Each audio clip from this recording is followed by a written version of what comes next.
Tonight on CBC Vancouver News. Saying the BC Legislature feels like a torture chamber, and MLA steps down. I'm not quitting. If anything, I'm standing up for myself. More on the reasoning behind Melanie Mark's departure. Plus, a BC restaurant's alternative to tipping. It's our responsibility to pay our staff. It's not up to a customer. How it works and why the majority of Canadians are all for a new model. And using artificial intelligence to create beer. 10 seconds later, it spit out a recipe that we could actually use. The BC brewery trying to shake things up and the challenges that come with it. This is CBC Vancouver News.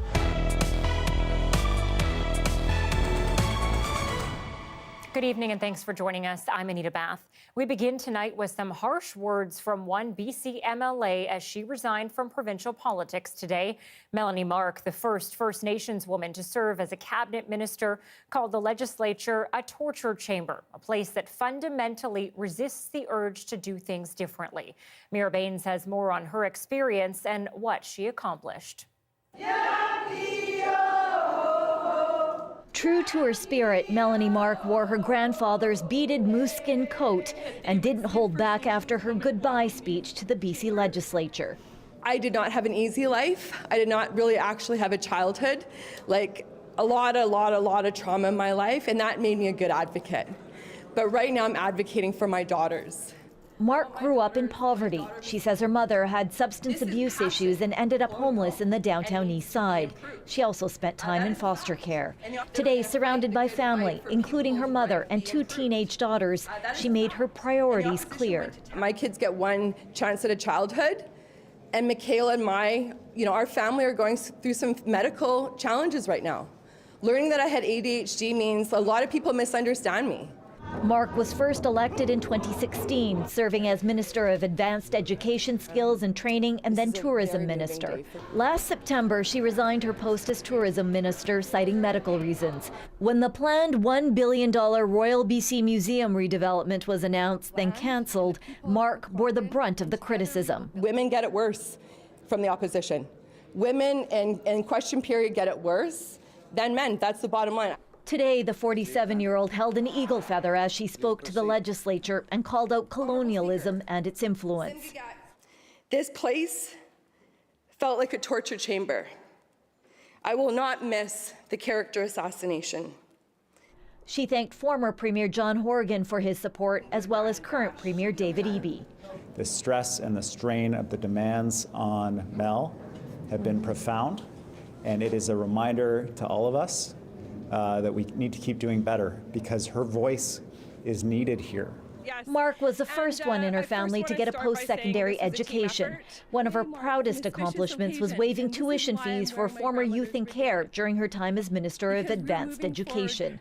She plans on officially resigning by the end of March. As they say never, but for now my canoe is heading in another direction.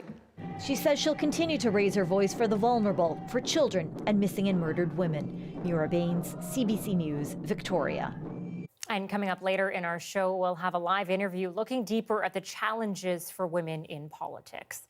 Okay, on the off chance you haven't noticed, BC is being hit with a late winter cold snap that's brought frigid temperatures and deep snow to parts of the province. Eva Uguen-Senj caught up with one Vancouver warming centre about helping the city's most vulnerable. Walter Wells will open the doors of the Oddfellows Lodge to about 20 people tonight, offering 2 hot meals and shelter to anyone who shows up. Especially when it gets -5 or colder, it is literally deadly cold out there, and there aren't enough resources. He says their warming centre will be open a record-breaking 28 days this winter. Dozens of warming centres are opening across Metro Vancouver tonight. Temperatures in the Lower Mainland are expected to drop below zero with possible flurries. Many nonprofits are quickly getting organized to bring people inside for as long as it takes. We'll be open as long as it's freezing. We'll be open and providing services, making sure people are okay. Environment Canada has issued extreme cold weather alerts for BC's coast and the southeastern region of the province. Parts of Vancouver Island and northern BC have already seen snowfall. In Prince George, mail and school buses were cancelled after more than 40 centimetres of snow fell in 24 hours. We could even see some flurries in the lower mainland, Victoria as well, because there's just a little bit of moisture still lingering. The cold weather will last into this weekend, with temperatures 5 to 15 degrees colder than usual for this time of year. BC's Ministry of Transportation warned drivers to be ready for snowy and slushy conditions on Metro Vancouver roads. Environment Canada warns higher elevation passes could get dangerous. Check those forecasts out. Check Drive BC if you're going to be on the road, and make sure that you know what conditions you're going to encounter and be prepared for them. And the forecast will be disappointing for those hoping for an early start to spring. Meteorologists warned to expect colder than usual temperatures for the first couple weeks of March. Eva Uguen-Senge, CBC News, Vancouver. Uber and Lyft drivers protested in front of the Vancouver Art Gallery this afternoon, calling for better working conditions and pay. We deserve Drivers say the rideshare companies are doing little to protect them, and there is no one to complain to who will hear their concerns. They charge 50% from every trip. Where's the transparency? If rider is paying $60, why are we getting like $30 from that amount? We need to know what rider is paying. That is our right. Drivers claim the apps are taking more than their stated 25% fee and deactivating their accounts with no explanation. Well, passengers at YVR may soon be able to board planes a little quicker thanks to an Air Canada pilot project that's testing a new digital facial recognition system. So here's how it works. Passengers add their passport and selfie to an Air Canada app. Then when you go to board the plane at the gate, you walk through a facial recognition gate without the need to pull up your boarding pass or ID. And for those who are perhaps a little wary of facial recognition software, the pilot project is, of course, entirely optional. The digital identity is captured on their phone. They give us consent during day of travel. We use it for a period of an extract of it for a period of about 36 hours from the time we get it to the time that it's removed from all of our systems, and use it only for the purpose it's given, which is really to facilitate their travel on that day. He's hopeful the project will lead to a smoother and faster experience for passengers that cuts down on lineups. Right now, the pilot project is only available on select Air Canada flights from Vancouver to Winnipeg and for eligible customers entering the Air Canada Cafe at Toronto Pearson International Airport. And Singapore Airlines is pulling out of Canada, dropping its direct service from Vancouver. Right now, the airline offers weekly direct flights, but in its quarterly financial statement, it says services to Vancouver will be canceled as of October 2023. It says it's adjusting capacity in response to demand, but it's a decision that took some industry experts by surprise, with travel to and from Southeast Asia on the rise. The last part of the world to really recover in terms of demand from the pandemic. It's a year at least behind the transatlantic market, for example, but over the last few months it's really picked up, and we're seeing flights are quite full, both the flights directly to Southeast Asia and connecting flights as well. With the airline's departure, direct flights from Vancouver to Southeast Asia will become even more limited. Right now, Air Canada provides seasonal service to Bangkok between January and March, and Philippines Airlines offers flights to Manila daily. A Vancouver City Councilor is calling on residents to have their say tonight after the city announced its biggest property tax hike in recent years. Council is looking at a 9.7% increase to property taxes if the newly revised draft budget gets the green light next month. It is my strong hope that the ABC majority makes clear to the public early on what they're thinking about the budget, so that if they are looking at significant cuts, that the public have a chance to have a say in those early on, and we're not making major decisions on the floor of council. Council says the hefty increase is due to labor costs and inflation. The public will have their say on the proposed budget at a council meeting on Tuesday. A vote will be held sometime in March. And tonight, Surrey homeowners are reacting to that massive tax hike that they could soon be seeing. The 17.5% increase would be the biggest in the city's history, and the mayor blames much of it on the ongoing police transition issue. But Zara Premji is speaking with residents who say it's just too much to stomach. It shouldn't be that much high. If this proposed tax hike becomes a reality, Aisha Siddiqa says it could have devastating ramifications for her family. We have 4 kids. I don't know how we can manage it. It's, I think, very high.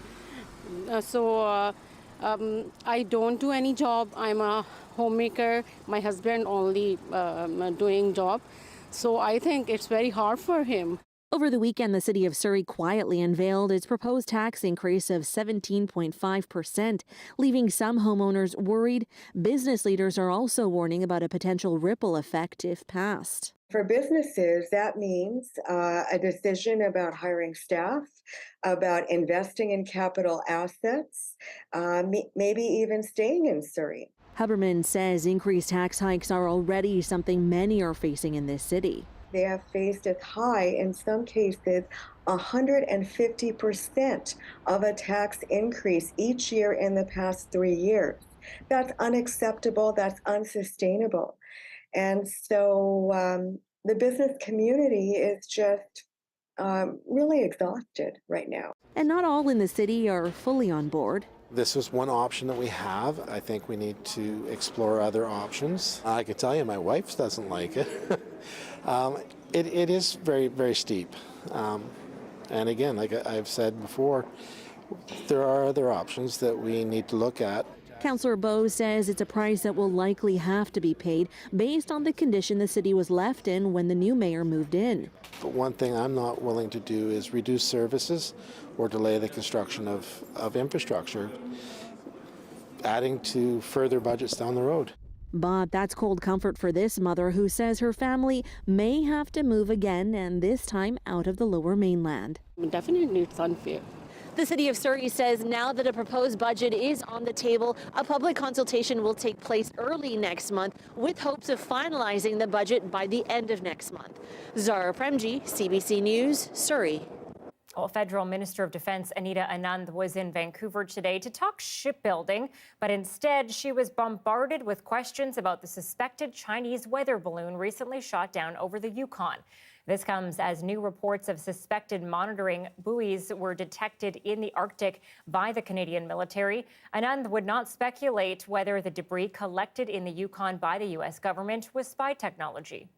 But rest assured, our priority from a defense standpoint is the protection of Canada and Canada's population. And as the shoot down of the suspected balloon over central Yukon exemplified, that will always be our first priority, and we will leave no stone unturned to ensure the protection of our country. The object shot down over the Yukon was only one of 3 in a short period of time. The other 2 were shot down over Lake Huron and off the coast of South Carolina.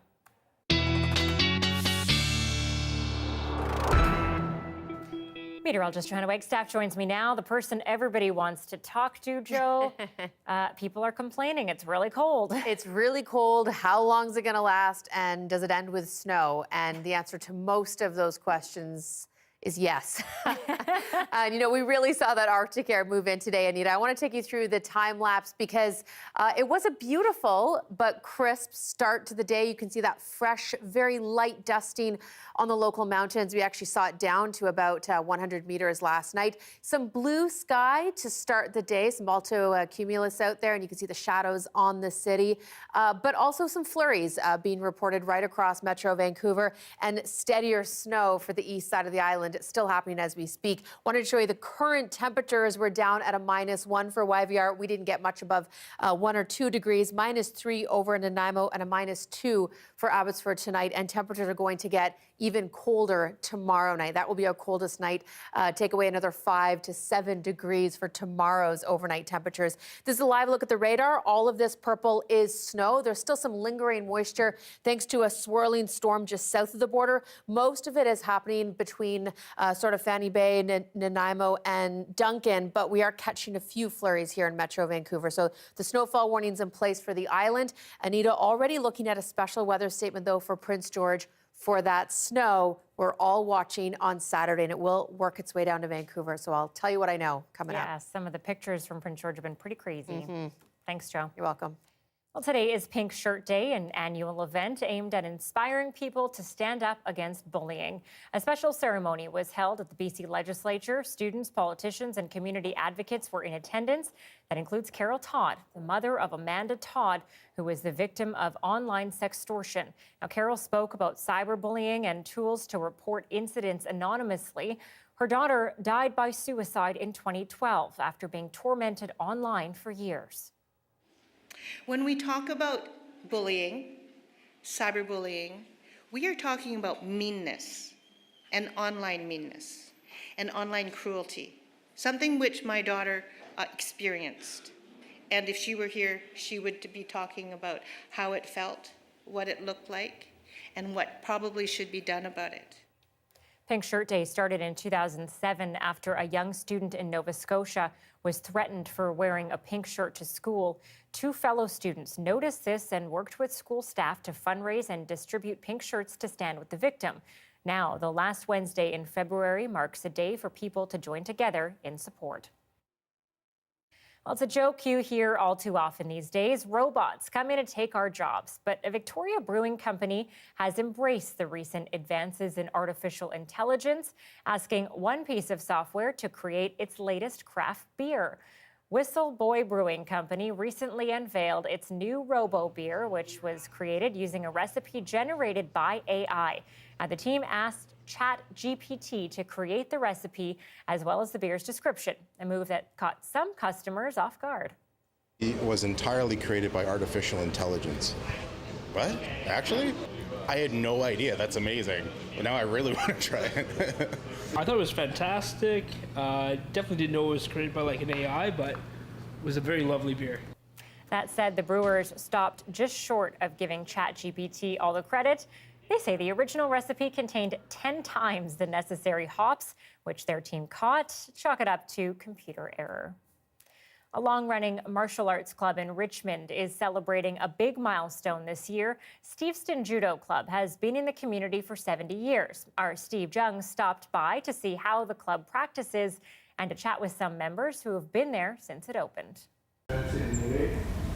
This year is our 70th anniversary of the Judo Club that started after the Second World War by 10 fishermen that were black belts. And the club started in September 1953. My dad was one of the original instructors.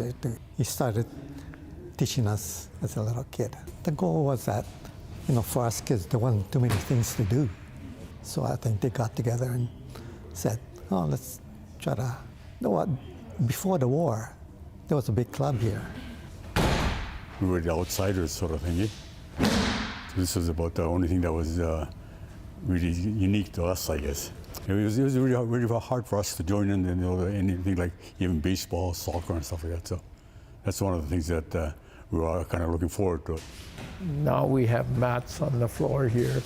In those days, we had sawdust on the floor, canvas on top, and that's how we started judo. Because there was no judo gis sold at that time, our mothers made our pants out of 100-pound rice sacks. The instructors we had were fishermen that didn't have that much time to give because then the fishing was good. That's why we're still here, I think. We found that they had to give up their time. And it's just, it's very sad, it's very trying at times, but I find that there's some very rewarding at times. We had some senseis say to us, when you're young, you take everything you can to be a better person or a better judoka. You take. But someday you have to give back. There's 5 of us that have stayed with the club for 70 years, and we were taught that, so it's in our head. This club, I hope it keeps going on for another 70 years, at least.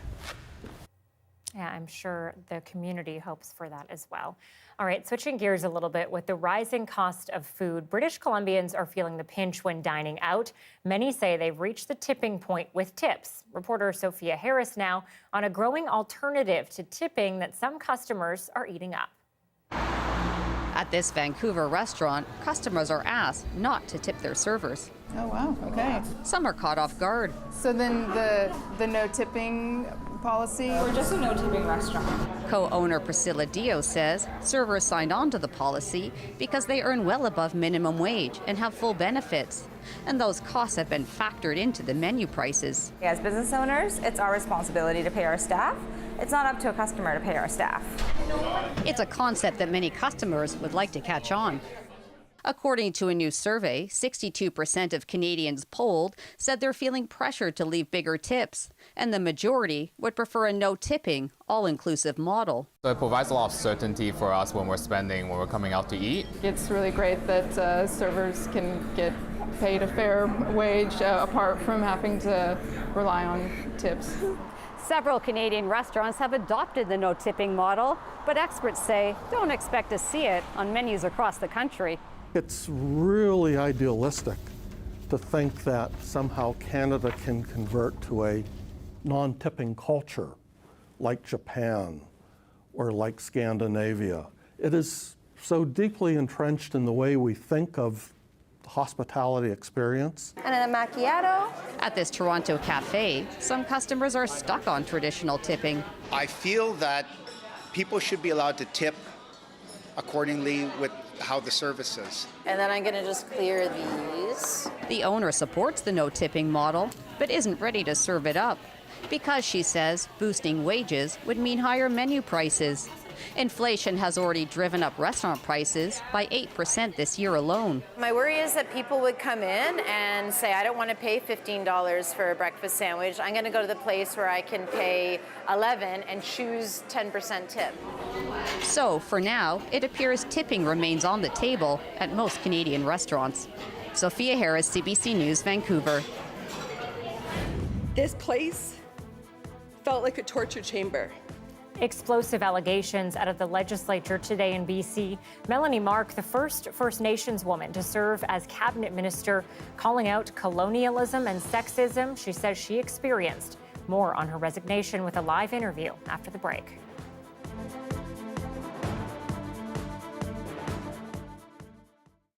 Thanks for watching our commercial-free live stream tonight. CBC is highlighting Black people in Atlantic Canada who are giving back. Last fall, members of the public submitted more than 350 nominations for 161 Black leaders, teachers, entrepreneurs, and artists from across the East Coast. A panel of Black community members in Atlantic Canada selected 20 people to highlight for CBC Black Changemakers. This is Marva Sweeney-Nixon's story.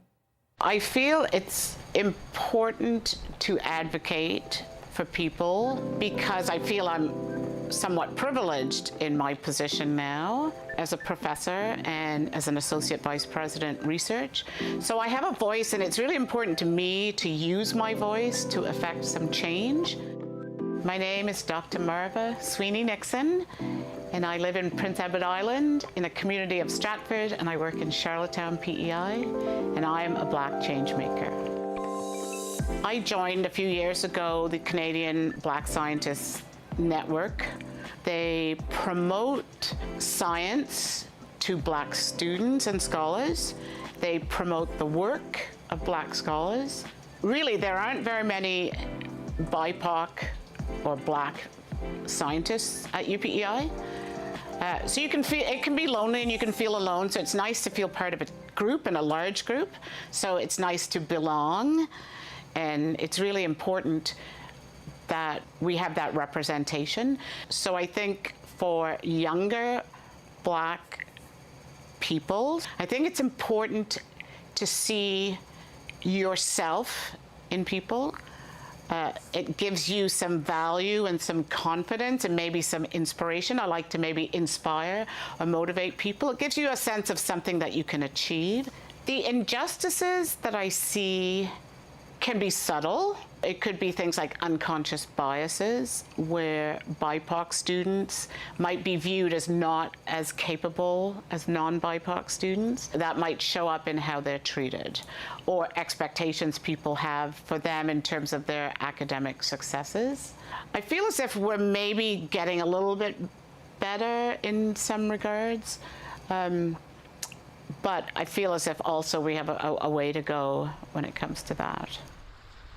One of my passions is advocacy and promoting equity, diversity, and inclusion. So using my voice to do better. So what I really want to do is make the world, PEI, UPEI, that little bit better because I can use my position. It feels good to do good and to see change occur and to really make someone else's life better. It feels good to do that.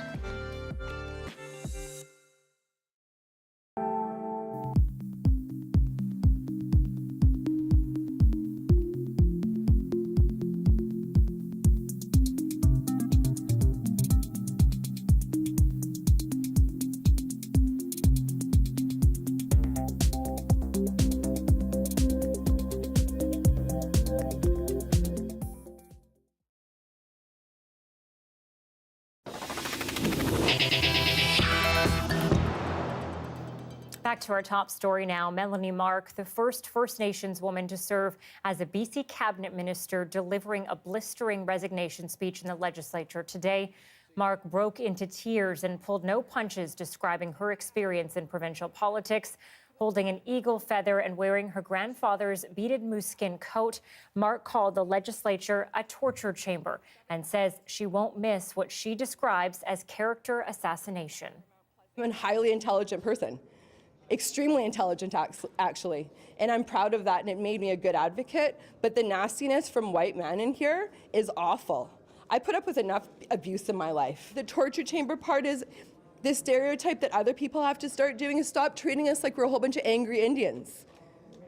This is passion.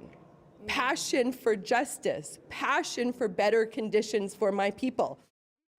Former Vancouver City Councilor Andrea Reimer joins me live now. Andrea, some pretty strong words by Melanie Mark about what life in the legislature, life in politics has been like for her. You left for similar reasons. Former MP Jody Wilson-Raybould, same thing. What do you make of Mark's comments today? Yeah, well, good evening, Anita. I just, it brings back a lot of memories, but I did want to take a moment just to honor Melanie's legacy, because I think, the day you leave politics, especially as an Indigenous woman, there's all the other stories, but I think the story that I would love to be told about Melanie is just how effective she was as an advocate. She first was elected in 2015 when I was on City Council. She really hit the ground running as an energetic and outspoken representative for Mount Pleasant. It's a very difficult community to represent and it demands a lot, and she delivered. She brought that same energy to cabinet as Minister of Advanced Ed. She brought in the provincial tuition waiver for kids in care and foster care, the Access Grant. She eliminated fees for adult basic education. She brought in the world's first Indigenous law program. She's an instrumental voice in advancing DRIPA, and the list really goes on. But as you heard in her comments, she brought a set of experiences that is extremely rare in the halls of power, and the impact it had shows on the policy she made, but also on her. Yeah, I mean, that list of accomplishments is huge. So what do you make of the challenges she faced? What do you think she was up against, given she was able to accomplish so much? Yeah, well, we talk about it like it's a politics problem, right? And it is, I don't want to diminish that, but it's really a much bigger problem. In society, we have a lot of systemic discrimination against women. And so that's no different for women in politics. The difference for the women who are in politics is that that discrimination happens in a public forum. So we see it. So added to the list of the discrimination is humiliation in a very public way. Plus, you add all the power overlays, and it really becomes a magnet for people who might be upset with women who have power in other areas of their lives. They feel they can take it out on you. For Indigenous women, they also have to deal with, an extra layer, and it's not a thin layer. It's a very large layer that's been built for over 100 years of anti-Indigenous racism, and it extends through residential schools and right through to the missing and murdered Indigenous women today. So a society that allows Indigenous women and girls to be murdered is a society that doesn't respect or value Indigenous women's voices. And that's going to play out in the cabinet table in the same way it does in other workplaces for Indigenous women and for women generally. Are you worried that we could see more women in situations like this who just decide, they can't take it anymore? Yeah, well, I think we've seen that over the last few years. You pointed to Jody Wilson-Raybould leaving politics. I myself decided to step down in 2018. I had 4 terms, but it definitely got more and more challenging to deal with these problems. And I should say, I mean, it sounds very dramatic, like it's explicit moments of racism or misogyny or both that are happening. It's really the hundreds of moments in a day that come up that can really wear you down. And these ideas in our society that women aren't supposed to speak up, or that women don't need to take credit for their ideas, right? We're here to serve. Or particularly, and Melanie spoke to it in the comments that you said, that in the case of Indigenous people, that they're somehow less smart, that they don't have the cognitive abilities that white people do. And that's something we've all been taught, right? Indigenous people were taught that as much as white people were, and that's going to play out in a cabinet table. So for women who are thinking about running and listening to this, my advice would be still do it, because the only way to change it is to keep having women there. But I think we need to make a call to the people, the men in the room, and all the people who aren't Indigenous, to really think about the impacts that are happening and how they can affect change on that situation. Former Vancouver City Councilor Andrea Reimer live with us tonight talking about the resignation of MLA Melanie Mark. Thank you. Thanks, Anita. We need better ways to eat. Plant-based meat alternatives have become increasingly popular, but will consumers be reeled in by a new salmon alternative made of algae and seaweed? That's coming up.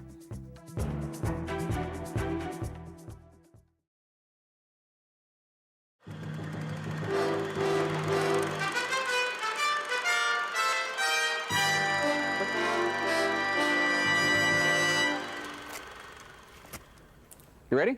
Rolling. When I was a newspaper reporter years ago, the standing joke was that the most important tool for those airhead TV reporters was the hairbrush.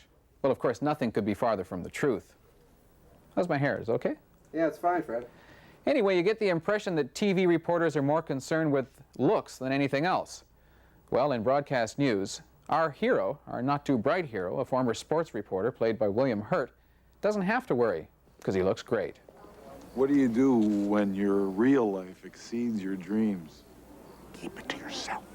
Well, much like it happens in real life, the producer, played by Holly Hunter, gets to help our blonde boy Bimbo in a breaking special report. But she makes sure he has his earpiece plugged in so she can feed him what he needs to know. It's the Gulf of Sidra. So, That's great. Commander, That's it must great. have been a bit tougher today, shooting down the MiG-21. The one you got was an Su-22. What's it like at the moment of confrontation? What's it like to be in a real dogfight? Now, this could leave the impression that news anchors are dummies who have to be manipulated from behind the scenes. Our anchors wear earpieces, but for entirely different reasons. They do get really used at things like a convention or an election, but no, our anchors do know what they're talking about. That may be true of some folks. It's not true of our guys. Same time, that part of the movie made me laugh because it does remind me of Bill Good, who has a gift of taking in information through his ear, too. You get direction. In a convention, for example, someone may spot a delegate moving across the floor and want you to point it out, and they'll tell you that. Or they'll be saying, we have Fred Causey standing by on camera 3. Get to him as fast as you can. Let's go back down onto the floor, and here's Brian DeBrey. What's it like most nights? Most nights on the news center, we have a scruffy character in the control room. This is a director by the name of Lawrence, who looks like he's trying to eat an owl, and he's telling me, we don't have that item. Think of something clever to say while I find a tape. In some ways, the most sympathetic character in broadcast news is the ace reporter played by Albert Brooks. He can write, he speaks Spanish, sings in French, but he hasn't a hope of becoming an anchor, which is his dream. When he gets his chance, he has such an attack of flop sweat, it looks like he's in the shower. Say it here, it comes out there. It'll take him a while. It'll take him about another hour, a good hour, to get into radio contact, but let's talk to him. In fact, most of our reporters are more like Albert Brooks than William Hurt. They're news hounds from radio and newspapers. People like Rick Austin, our assignment editor, who's reported from the jungles of Nicaragua and the jungles of Ottawa. This scene, the deadline freakout, gets a lot of reaction from those of us who work in the real broadcast news business. Whoops. Whoops. With 30 seconds to go before your item goes to air, you really can be panicking to get the last shot in, day after day. You got it. Go. 8, 4. Tonight we're going to one Rambo for hire. Was there. In other times with other purposes, there might.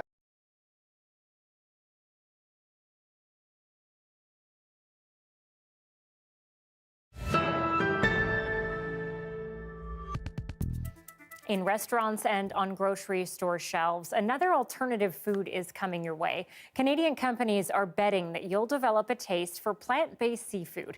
Anita Bathe shows us what they're offering and is raising questions about consumer demand.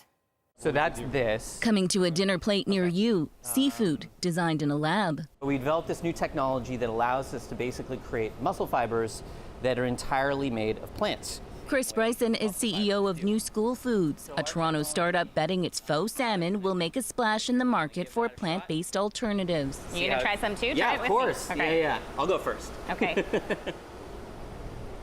What we're really recreating here is the sensory experience, the texture of meat. It's made of seaweed, algae, and plant proteins, promising to look and taste like the real thing without the health concerns of mercury and microplastics.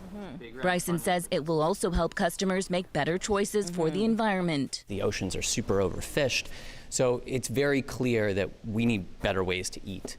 Other Canadian companies are diving in too. Save to Sea makes smoked salmon out of carrots. Tomorrow cooks up ocean cakes from jackfruit. Conscious offers plant-based sushi. But while plant-based alternatives launched amid much hype a few years back, consumer enthusiasm has since waned, raising questions about future growth. There was like a big boom in sales and they've kind of dropped off a little bit. Do you think that there is a market? We really, as an industry, need to move to the point where we're matching on taste and price and texture. And then at that point, I think you're going to see a much wider level of adoption. Analysts say new product innovation could be the remedy to slipping sales. We are seeing more momentum in the seafood space now. And with the industry still seeing billions of dollars of investment, there's room for new players. We definitely think there's a market for it. The question is just, how quickly can culture change? At restaurant chain Moxie's, this chef says demand has only grown, with a quarter of his customers looking for vegetarian options on the menu. Whether it's a Beyond Meat burger or fake chicken or tempeh or tofu or whatever it might be, it's not going away. Bryson wants to launch the product at restaurants first and hopes his so-called salmon will catch on. What we're trying to do is create more authentic meat alternatives so that we can appeal to a wider range of customers. Helping to prove plant-based food isn't just a fad. Nisha Patel, CBC News, Toronto. China's top diplomat held talks in Moscow today, and some wonder whether a wartime alliance that could be strengthening before our eyes. Russia could use China's military gear. After all, NATO has certainly stepped up for Ukraine. Briar Stewart looks into the meeting and how far Beijing may be willing to go. When Russia's president met China's top diplomat, there were overtures about a rock-solid, unshakable bond. We're reaching new frontiers, proclaimed Vladimir Putin. Wang Yi described the friendship as immune from outside influence. We will not be overwhelmed by coercion and pressure from third parties, he said. But the Ukraine war has changed the dynamic. Russia needs China and its markets more than ever before. This week, both countries are taking part in military drills off the coast of South Africa.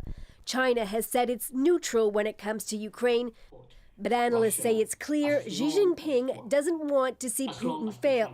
It's just that China's support isn't absolute. China and Russia under Xi Jinping is still a strategic partnership. The rhetoric of an unlimited friendship is over the top. There are clear limits to what the Chinese will do for the Russians. He says China wants to avoid being the target of secondary sanctions that could be triggered if the country decides to help Russia on the battlefield. A growing concern on our part that China is considering providing lethal support to Russia in its aggression against Ukraine. China dismissed those concerns. 1 year on, Russia isn't acknowledging its defeats. In fact, quite the opposite. It's celebrating.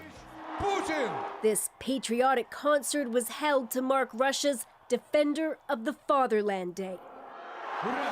The president led the crowd in a group cheer. There are reports some left even before he spoke, but cameras captured only enthusiasm. I came to support the political course of our president and our country, says this man. Putin says that China's president will visit Moscow in the coming months. It's expected that Xi Jinping will be making a speech on Friday appealing for peace. But officials with Russia's foreign ministry say there was no talk of any peace plan in the meetings. Briar Stewart, CBC News, London. More than a year into the war in Ukraine, and the country is still flying. Margaret Evans got rare access to some of the country's death-defying pilots. They've managed to keep Ukraine's skies dangerous for Russia with only a small fleet of Soviet-era jets. One of Ukraine's kings of the sky. It's an elite club, and Vadim Voroshilov has earned the right to show off a little. He's flown 77 missions since the start of the Russian invasion. He spoke to us from a confidential location. When we are on duty in those operational airfields, we are sitting in our full equipment. 5 minutes after a task is assigned, we are in the plane, and in 10, we are in the air.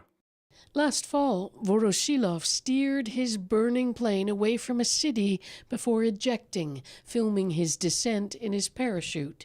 In December, he was awarded the Order of the Gold Star. His wish that Western partners agree to help Ukraine upgrade its fleet. Russian aircraft have rockets with a range of about 75 kilometers. Unfortunately, our rockets have a much shorter range, so we just can't compete with them in the air. The city of Vinnytsia is home to the Ukrainian Air Force headquarters, a monument to its presence somehow still standing, even though 3 Russian cruise missiles hit just near it last July. 28 people were killed and the theater beside it destroyed. Colonel Yuri Irnat is the spokesperson for the Air Force Command. He says Ukraine's youngest plane dates back to 1991. And the pilots who perform tasks on these planes every day risk their lives, he says. And they know it, and the command knows it. And so the ask for Western fighter jets, F-16s in particular, is asked again. But the response remains mixed. Some NATO countries, including France and the Netherlands, say they'll consider it. Others point to logistical impediments. Voroshilov's response isn't surprising. Bring it on. Ukraine's fighter pilots are fast learners. As for Western fighter jets, I believe and always say that this will be our weapon of victory. It would speed its arrival, he says, and save many lives. Margaret Evans, CBC News, Ukraine.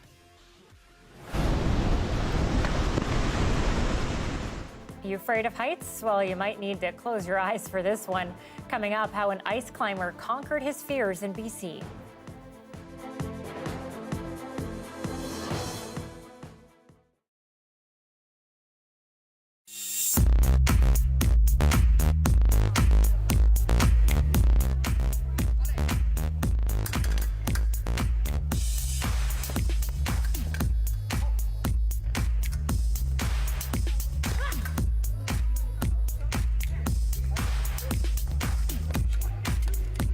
Fencing. You guys are 4 of the 6 fencing competitors for the Canada Games here on Prince Edward Island. I've got to ask the question first, how did you get into fencing?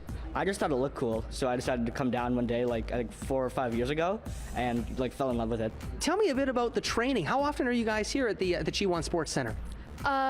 3 days a week for like 2 hours every day we're here. There's a lot of movement. How tiring is that 2 hours? Because you guys are covering a lot of ground. Well, it can be, but it all depends on, you know, how tired you are already and like how much you're able to commit and obviously like how excited you are to be there. Obviously us on the team, we all are. What's actually happening during a match? What's the point of fencing? Well, it is to get the point on the other opponent before they hit you, which is generally just the fencing. I want to hit you before you hit me. And that's generally the whole the fencing. The young athletes that are going to be representing the island, what have they done to earn their spot on that team? Well, training, of course, and then competition standings and team spirit. And that's what we're looking for. So being a good teammate. Be a good teammate, yes. This is not a sport. I mean, it's a solo competition, but you need your teammates to become better, right? Even though it's an individual sport, you still need your teammates behind you to back you up.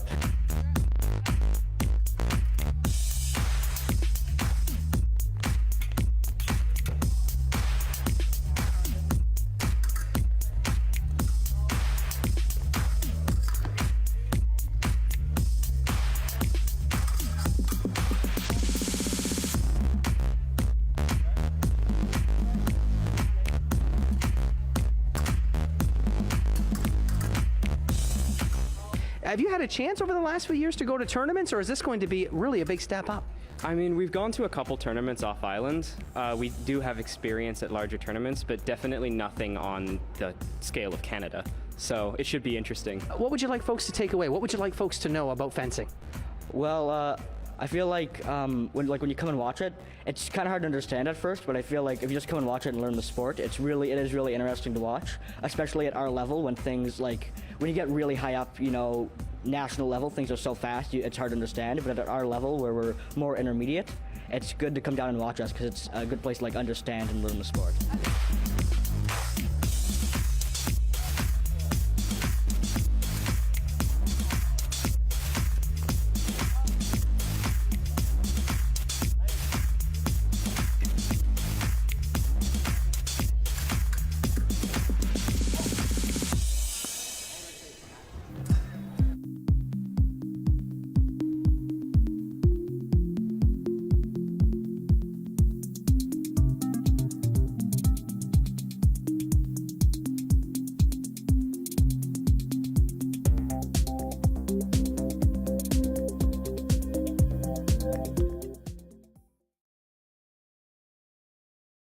Land Back is a CBC original podcast where we uncover land theft in Canada and look at how Indigenous people are taking it all back.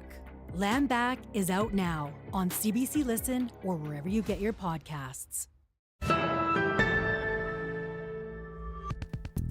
Facing our fears can be hard, but also rewarding. Ice climber William Gadd learned this over the weekend when he completed a climb that nearly killed him almost a decade ago. I don't care how many times you do this is still puts your stomach right in your bone.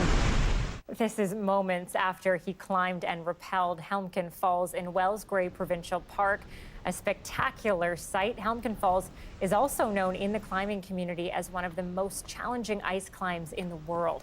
In 2014, while attempting the climb, Gadd says he was left dangling off the side of the falls, hanging by a thin slice of metal. Below was a 450 feet drop. Now Gadd has conquered his fears. Anybody that says they're not scared when they do that is not thinking about it very hard. There's a lot of fear involved. You're looking down to this cauldron of doom and all the water is smashing down there, and it's quite scary, but it's also very freeing. You're not thinking about a lot of other things in life. You're just doing something amazing and beautiful. While he's proud to have climbed it again, Gadd says he doesn't feel the need to tackle Helmken Falls again anytime soon. I don't think that'll ever happen in my lifetime. That is some scary stuff. Yes, I agree, Anita. I mean, I'm very grateful for the, GoPro cameras to give us the experience. I think that's good enough. He described it really well, though, the cauldron of doom and the feeling. I think we've got it, Anita. We're good. We don't need to do it. Yep. We're done. We've got a lot of opportunity, though, for cold weather activities. Doesn't have to be full on ice over the next couple of days because of that Arctic air mass. Wanted to show you the big picture. I know we were talking earlier in the show about the wild weather across other parts of the country. The pink is the Arctic air mass, minus 25 tonight in through Winnipeg. These are temperatures alone, feeling more like minus 40 with the wind chill. Toronto getting hammered right now with heavy snowfall. And you can see the pink down towards Windsor. That is the ice pellets mixing in. Meanwhile, we have thunderstorms on the bottom line that stretch down to Texas. So a lot of active weather, all part of this latest Arctic blast. Tonight, we're looking to see temperatures come down to -4 for YVR. Tomorrow morning, we'll see those northeasterly winds a little gustier in southern sections of Metro Vancouver. So there may be a -10 wind chill if you feel those winds, back up to just a 1 tomorrow afternoon. But we are looking at sunshine. Watch these temperatures. Here's Thursday's afternoon high. As I get you through Friday, still low. It's Saturday. We start to see that marine air move in as the Arctic air mass retreats. Now, it's not back to seasonal. We'll actually still be below seasonal for the weekend and beyond, but out of the deep freeze. But during that transition, that is our best chance for snow. Now, this is a very early look at snowfall accumulations. This is just one snapshot from one model, but I have to say the timing over the past couple of days has been pretty good and pretty consistent that we are looking at snow for Metro Vancouver Saturday afternoon to Sunday morning. Again, this is just one model, but indicating we could see, 20 plus centimeters across parts of Metro Vancouver. So a significant event looking more and more likely. And again, we'll hone in on that over the next couple of days, but start thinking about adjusting your plans. Sunny and cold for the next couple, though. As we head into Sunday, it looks like we get back into some sunshine. And this is what I'm talking about. Milder afternoon highs, so anything that falls will be rain next week, and I do see some good sunny breaks. But overnight lows cold enough that we may still see a few flakes fly next week. Still very winter, Anita, all in all. Flying flakes. All right. Flying flakes. Thanks, Joe. You're welcome.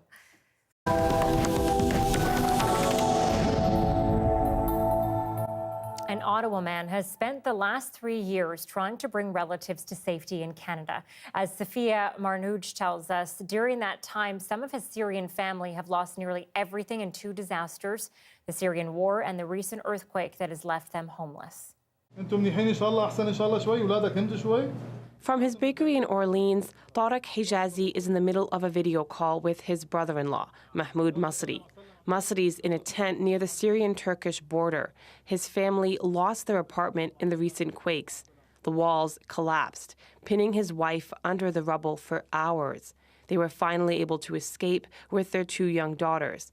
But they've been spending the past few weeks sleeping in parks, bus shelters, and apartment lobbies. They are homeless now. No food, no nothing. The cold. One meat, one cheese. Hijazi's family had sponsored the Masris to come to Ottawa more than 3 years ago. All they've heard since is that their application is being actively processed. It's been frustrating. Jane Logan is co-sponsoring the Masris. She says she understands that immigration applications can take time, but it doesn't make the waiting any easier.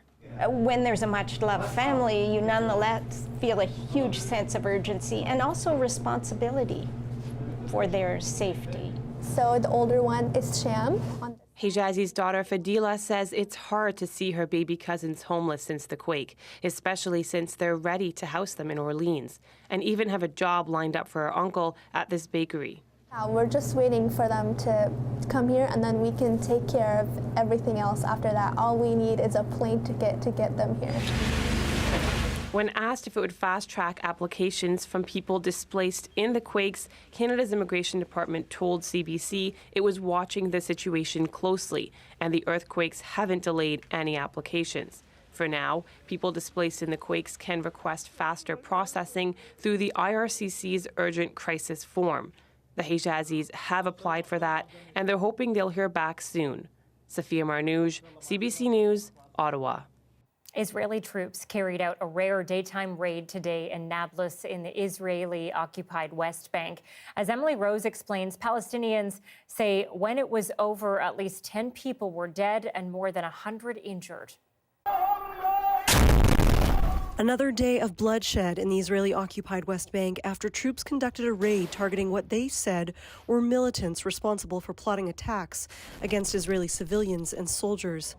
Among those killed were at least 4 Palestinian gunmen, according to the militant group Hamas, and 3 Palestinian civilians. The West Bank has been a hotbed of violence since early last year when Israel stepped up military raids in response to a spate of deadly Palestinian street attacks against Israelis. Those Palestinians who take up arms say they are resisting Israel's occupation of their cities and towns. Reporters on the scene today heard loud explosions in the city and witnessed youth pelting armored cars with rocks. A senior military official said in a briefing with reporters that soldiers came under heavy fire from rooftops and armored men on motorcycles. The tension is reaching a boiling point, with Israeli security on high alert for retaliation, which could come in the form of more street attacks in Israeli cities or rocket fire from the Gaza Strip. As a spokesman for Hamas, which rules Gaza, vowed that Israel would, quote, pay the price for its crimes. Emily Rose for CBC News, Jerusalem. Local professors making good. After the break, you'll meet 2 BC scientists who have won a big prize.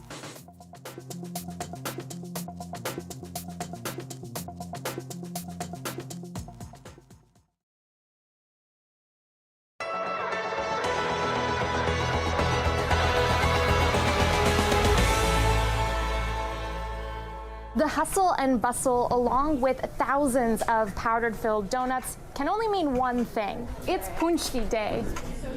By noon, many people were lined up outside of Black's Bakery waiting to grab their favorites. Hoping for all, but I think there's 2 left, so you better get down here quick. It's Punchki Day and it's Black's Bakery, so let's do it. Staff and volunteers fired up the ovens at 7 last night and opened their doors at 6 this morning, 3 hours earlier than usual. The bakery also tripled its workers, bringing in 20 more sets of hands. I just love it. I can't get over the customers, how wonderful they are. What is bringing you joy today? Being with friends and family and filling the bellies of the customers. And there sure were a lot of bellies being filled. This phone was ringing off the hook as people packed inside. More than 300 people ordered in advance. One of the largest orders, 110 dozen. Punchki are a Polish tradition. They're eaten between the Thursday and Tuesday before the start of Lent, as many Polish people will give up sweet foods for the next 40 days. And Black's Bakery isn't the only one that makes punchkis today. Steinmar's also makes a lot of them, but they're actually closed. There's a sign on the front door saying, "We're out of punchkis, sorry." Lots of people coming into this parking lot, turning right around and driving out. Some of them a little bit disappointed. I had to go up to the door and it said they were sold out. So once a year thing, and it's something we look forward to. A staff member at Steinmar's says they sold a lot and were out of stock by about 9 this morning. But this wasn't going to stop people from getting their punchki. So I guess we'll just have to go to another bake shop. No matter where you got your punchki from, whether it was 1 or a few dozen, people had nothing but smiles on their faces. Happy Punchki Day. Mm-hmm.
Hi, I'm Amy Bell, and here's what's in your CBC Vancouver inbox. On March 29th, join Leanne Young at the Zilly Cares Conversation on Care, a mental health fundraiser with special guests Dr. Gabor Mate and Dr. Mariam Zainadin. Get your tickets at zillycare.com. And never miss a special programming series, event, or contest. Subscribe to CBC Vancouver's e-newsletter at cbc.ca/Vancouver inbox and keep connected with us.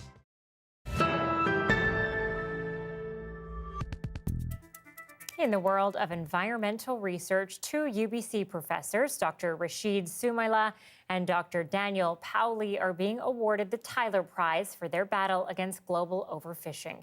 Dr. Daniel Powley is the world's most cited fisheries scientist. He's also the founder of The Sea Around Us, a global database that helps inform decision makers in the fight against overfishing. Now, he hopes winning this award will shed light on his battle to eliminate government-funded fishing subsidies, though he is skeptical it will happen in his lifetime. It's like planting a tree.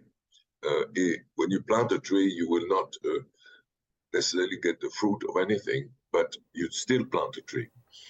The Tyler Prize is considered the environmental researcher's equivalent to the Nobel Prize. Dr. Soumaila is the Canada Research Chair in Interdisciplinary Ocean and Fisheries Economics. He is the world's most cited fisheries economist. And finally, tonight, CBC Vancouver has been recognized by the Canadian Screen Awards. Our local newsroom has captured 3 nominations in the local news category, including Best Local Newscast right here for CBC Vancouver News at 6. Reporter Michelle Gassoub has been nominated for Best Local Reporter for her story on preparing for future climate events after the Lytton wildfire. And we also secured a nomination for Best Local News Anchor. So as we bring our show to an end tonight, we just want to thank you for being with us each and every night and supporting CBC Vancouver News at 6. We'll see you back here tomorrow.